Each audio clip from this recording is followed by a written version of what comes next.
नमस्कार, मैं हूं शाम्स ताहिर खान। माँ बाप ने सबसे पहले उसे ही मरने के लिए ट्रेन के आगे फेंका था, मगर किस्मत का खेल देखिए, दो पटरी के बीच जाकर गिरी 4 साल की मासूम रिधिमा के ऊपर से पूरी ट्रेन गुजर गई और उसे खरोंच तक नहीं आई। हाँ, पटरी पर फेंके जाने की वजह से उसके सिर में चोटें जरूर आई, पर जिस माँ बाप ने खुद मरने से पहले उसे पटरी पर फेंका था, अब उन्हीं माँ बाप को याद कर रिधिमा का रो रो कर बुरा हाल है।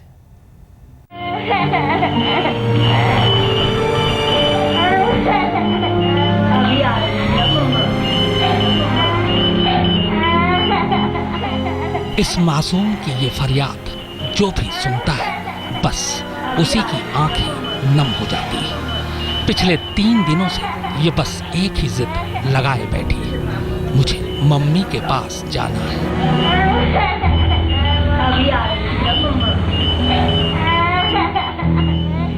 अब इस मासूम को कौन समझाए कि इसकी मम्मी और पापा इसे छोड़कर जा चुके हैं। इसे कोई कैसे बताए कि वो तो इसे भी अपने साथ ले जाना चाहते थे। कोई इसे कैसे समझाए कि लालच में पड़कर इंसान कैसे अपना घर परिवार सब कुछ खो देता है। भला 4 साल की उम्र ही क्या होती है। इस उम्र में ये कैसे समझेगी कि 250 करोड़ क्या और कितना होता है। पर हाँ, इसे वो 2.5 अक्षर अच्छी तरह पता है। उस 2.5 अक्षर का एहसास इसे पूरा है, इसीलिए उस मम्मी के पास जाने की रट लगाए हुए है, जिसने हर तकलीफ में इसे अपने गले से लगाकर रखा था।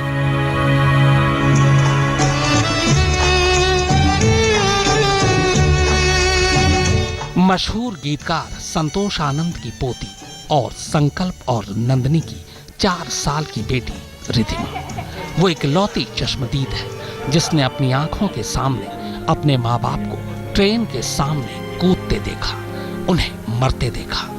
मौत तो माँ बाप ने इसके मुकद्दर में भी लिखनी चाहिए थी, पर ऊपर वाले को शायद ये मंजूर न था। ट्रेन के आगे सबसे पहले रिधिमा को फेंका गया। रिधिमा के बाद संकल्प और नंदिनी ने पटरी पर छलांग लगाई। रिधिमा दोनों पटरी के बीच गिरी थी। पूरी ट्रेन रिधिमा के ऊपर से गुजर गई, पर रिधिमा बच गई।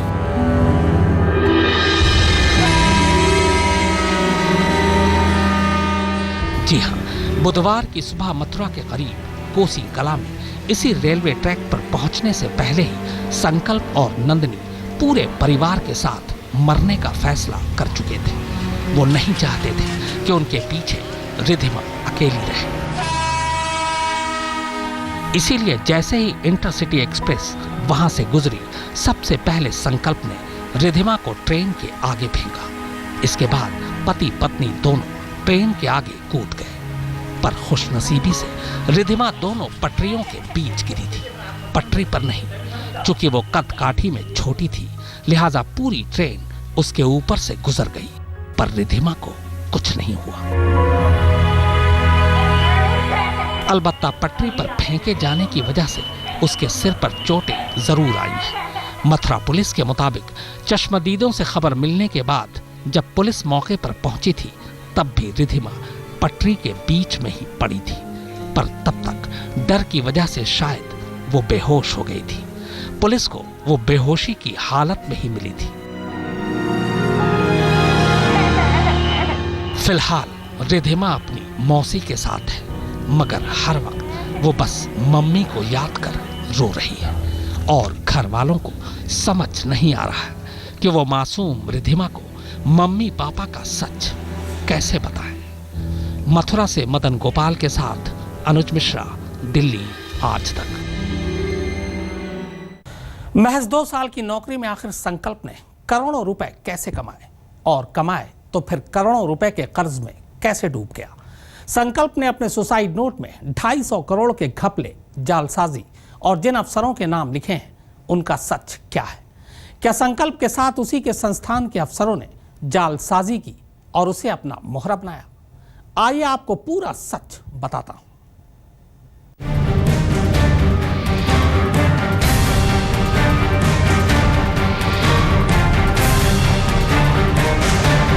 कमीशन खोरी के भंवर में घिरकर संकल्प आनंद ने अपनी पत्नी के साथ खुदकुशी तो कर ली, लेकिन उसके सुसाइड नोट ने अब जो सवाल खड़े किए हैं, फिलहाल उसके जवाब किसी के पास नहीं। इस मामले पर गृह मंत्रालय के आंतरिक जांच में कल को क्या निकल कर आएगा, ये भी फिलहाल दावे से कोई नहीं कह सकता। लेकिन संकल्प के सुसाइड नोट ने दिल्ली के रोहिणी में मौजूद इस इंस्टीट्यूट में चल रहे गोरख धंधों का सच जरूर बेनकाब कर दिया है।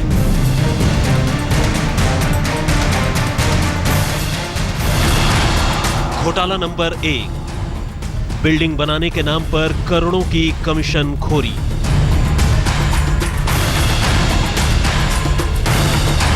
संकल्प ने बताया है कि दिसंबर 2012 तक उसकी जिंदगी में सब कुछ ठीक ठाक था, लेकिन इसके बाद जैसे ही उसे 250 करोड़ रुपए के बिल्डिंग निर्माण के प्रोजेक्ट का हवाला देते हुए इंस्टीट्यूट का ड्राइंग एंड डिसबर्समेंट ऑफिसर बनाया गया, उसके बुरे दिनों की शुरुआत हो गई।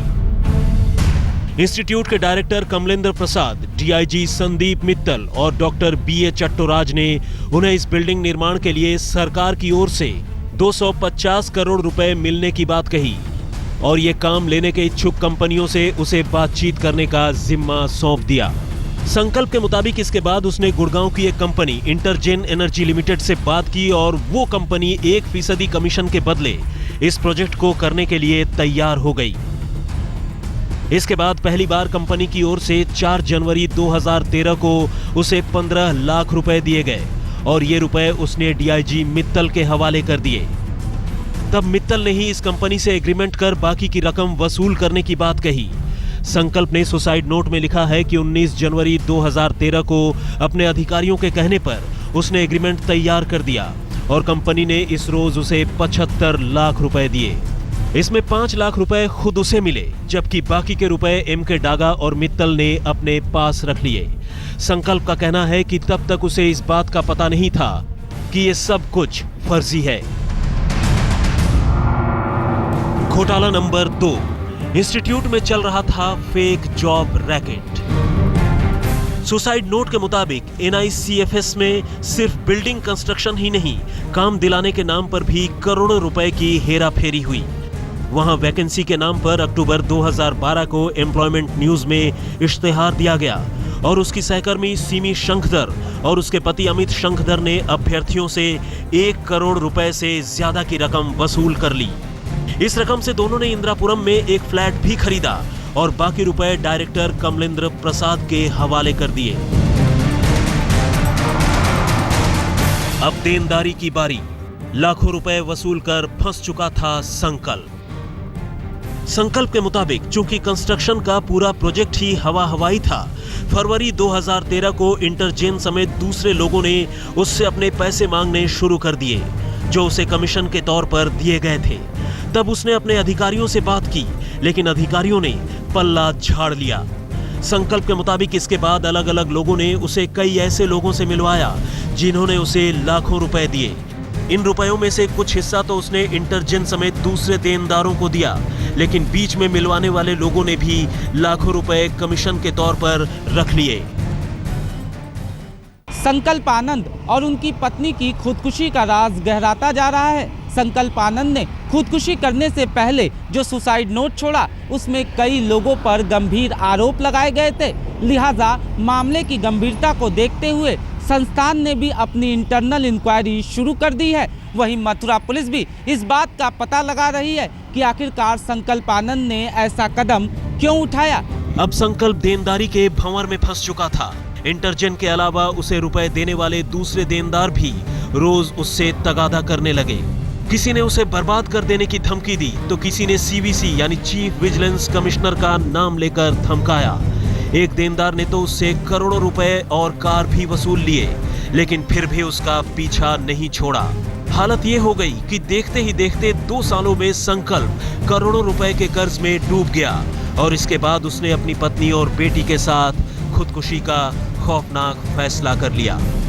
अनुज मिश्र के साथ सुप्रतिम बैनर्जी, दिल्ली आज तक। संकल्प अपने परिवार के साथ 14 अक्टूबर की सुबह दिल्ली के मयूर विहार इलाके से निकला था। इसके बाद वो करीब 2 से ढाई घंटे का सफर तय कर मथुरा के करीब कोसी कला पहुंचा। फिर उसने अपनी गाड़ी वहीं रोकी जहां सड़क के बिल्कुल बराबर में रेलवे ट्रैक था। यानी संकल्प इस रास्ते से अच्छी तरह वाकिफ था।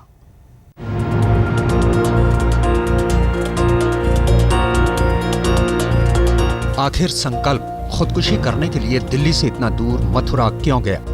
सड़क के रास्ते दिल्ली से मथुरा तक की दूरी तय करने में करीब 2 से ढाई घंटे लगते हैं, जबकि एक्सपर्ट्स का कहना है कि खुदकुशी करने वाले का जहन अगर एक पल के लिए भी बदल जाता है तो वो खुदकुशी नहीं करता।